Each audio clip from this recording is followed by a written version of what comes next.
வணக்கம். நாங்கள் இன்றைக்கு பாரமுல்ல யூனிவர்சிட்டிக்கு பக்கத்தில் உள்ள ஒரு இன்ஸ்டிடியூட்டுக்கு தான் வந்திருக்கிறோம். அந்த இன்ஸ்டிடியூட் வந்து மாஸ் கன்சல்டிங் இன்ஸ்டிடியூட். அதில் மேனேஜரோட நாங்கள் இன்றைக்கு சில விஷயங்களை பகிர்ந்து கொள்ளலாம்னு நினைக்கிறேன். வணக்கம் சார். வணக்கம். உங்களை பற்றி ஒரு சின்ன அறிமுகம் வந்து எங்களோட மக்களுக்கு தெரியுமா சார்? உண்மையாவே மாஸ் பேட்டிக்கு முதலாவது நன்றி. இன்றைக்கு பேட்டி எடுக்கிறது வந்தது என்னடாமா, இது வந்து நான் 1982 நான் வந்து சென்ட்ரல் பள்ளி தான் படித்தேன். மெட்ரிக் சென்ட்ரல் பள்ளி தான் நான் படித்தேன்.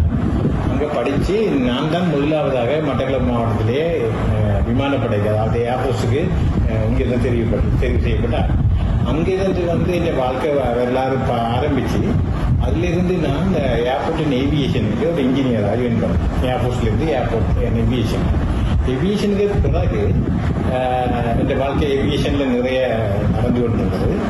ஏவியேஷன் வாழ்க்கை வந்து ஒரு இன்ஜினியராக பேசுகின்றதான்.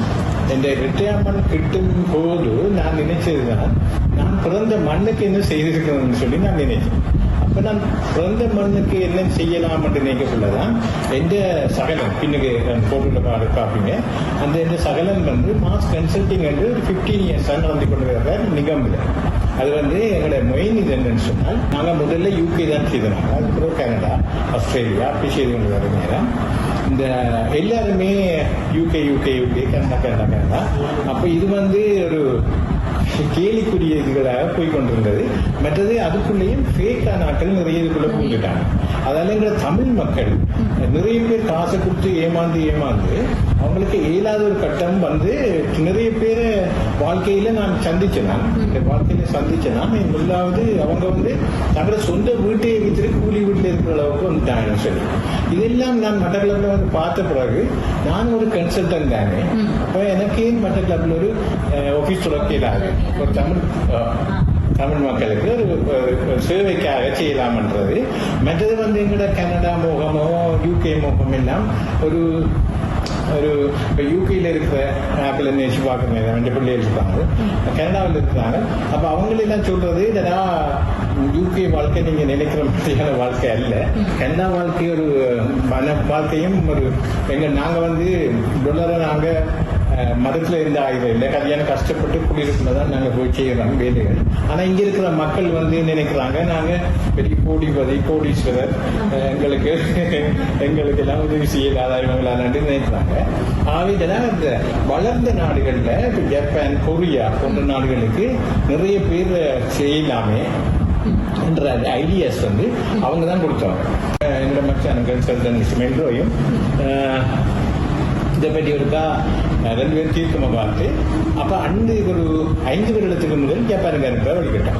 இதுவரையில நாங்கள் ஒரு 3000 ஸ்டூடெண்ட்ஸை அனுப்பிட்டோம். அவங்க வந்து என்னென்னு நடக்குதா, 5 வருடத்துக்குள்ள போனாலும் குடியுரிமையும் பெற்று அங்கத்தை பாஸ்போர்ட்டும் எடுத்துருக்காங்க.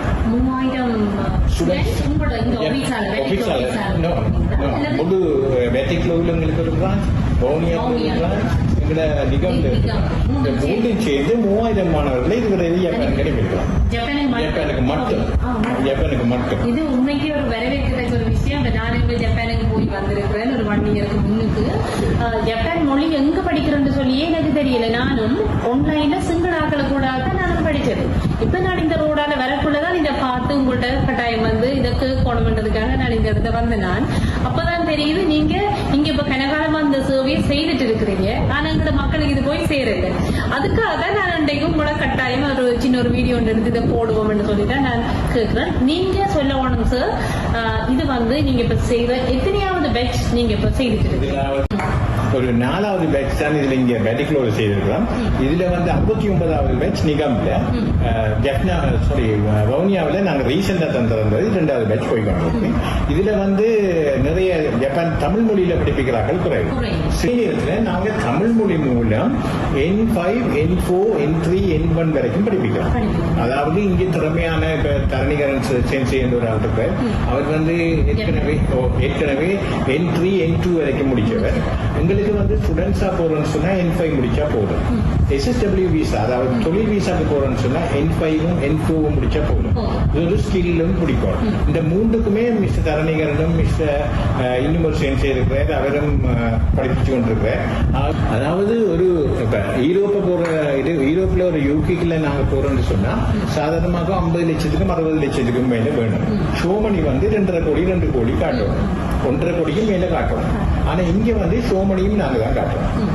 அதே நேரத்துல 25 இருந்து 30 லட்சத்துக்குள்ள அந்த பிள்ளையை கொண்டு போய் ஸ்கூல்ல விட்டு படிப்பிச்சு அதுக்கு பிறகு தொழில் வாய்ப்பு வாங்கி, அதாவது பகுதி நேர வேலை வாய்ப்போடு தான் அந்த பிள்ளை போறான், படிச்சுட்டே வேலை செய்யலாம். அப்ப 3 லட்சம் ரூபாய் சம்பளம் இருக்கக்கூடிய ஒரு தொழில் காட்டி கொண்டுதான் நாங்க உடனே விடுறோம்.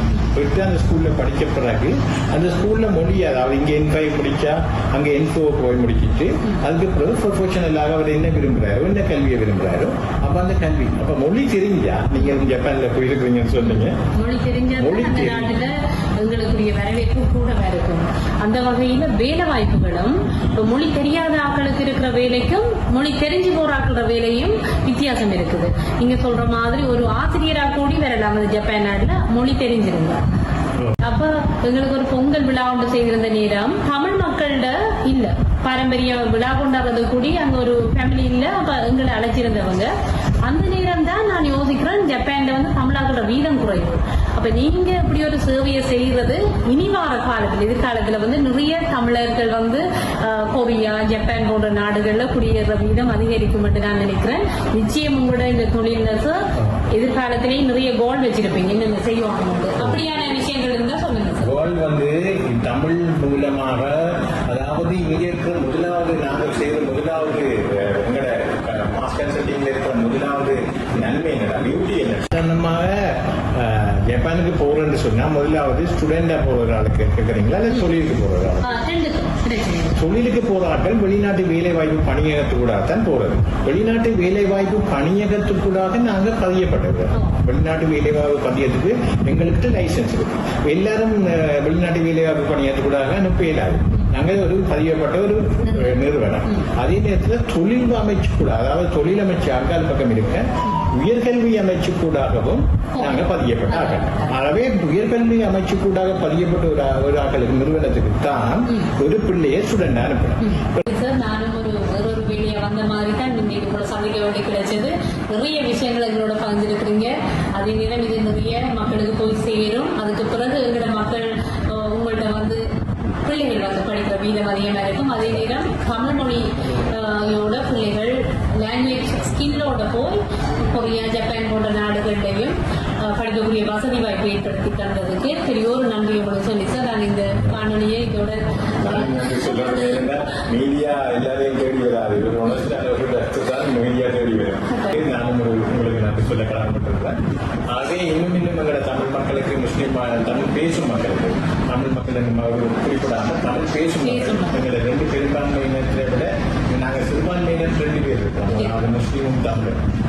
அவை 2 முனைஞ்சு நாங்கள் இதை செய்யலாம் என்று நான் எதிர்பார்க்கிறேன். நன்றி.